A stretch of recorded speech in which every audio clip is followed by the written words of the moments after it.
Raphaël Glucksmann est-il juste nul? La politique, c'est un cap clair. C'est ce que ses détracteurs tentent de prouver sur les réseaux sociaux en isolant des extraits télé un peu gênants. Faire des tournées avec la BAC. Alors, l'eurodéputé peut-il encore être l'incarnation social-démocrate de la présidentielle 2027, ou bien ses faiblesses sont-elles un poids définitivement trop lourd à porter?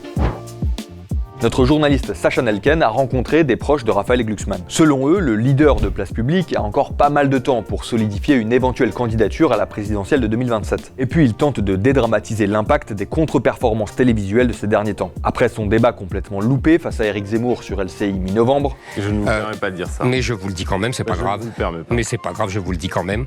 Je ne vous le permets pas. Mais c'est pas grave. Non, mais je ne vous le permets vraiment pas. Glucksmann a raté son rattrapage sur France Info 3 jours plus tard. Et j'entends la colère. Il faut qu'on avance, Raphaël Glucksmann. Non mais je veux dire, Ouais. il faut Il reste savoir une question. écouter. Et ensuite, oui bien sûr, je vais pas vous cacher, moi je suis pas quelqu'un qui va vous expliquer qui fait toujours tout très bien. Avant de limiter la casse sur BFM TV le 30 novembre. Oui, je ne suis pas un politique comme eux.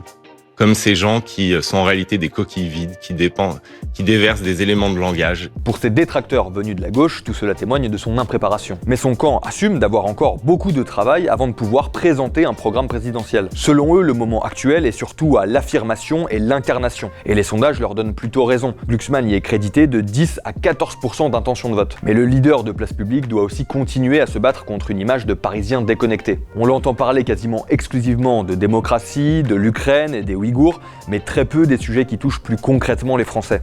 Et puis on lui rappelle souvent une phrase prononcée en 2018. Quand je vais à New York ou à Berlin, je me sens plus chez moi, a priori, culturellement, que quand je me rends en Picardie. Et c'est bien ça le problème. Et du côté du PS et de LFI, on tente d'exploiter les faiblesses de Glucksmann.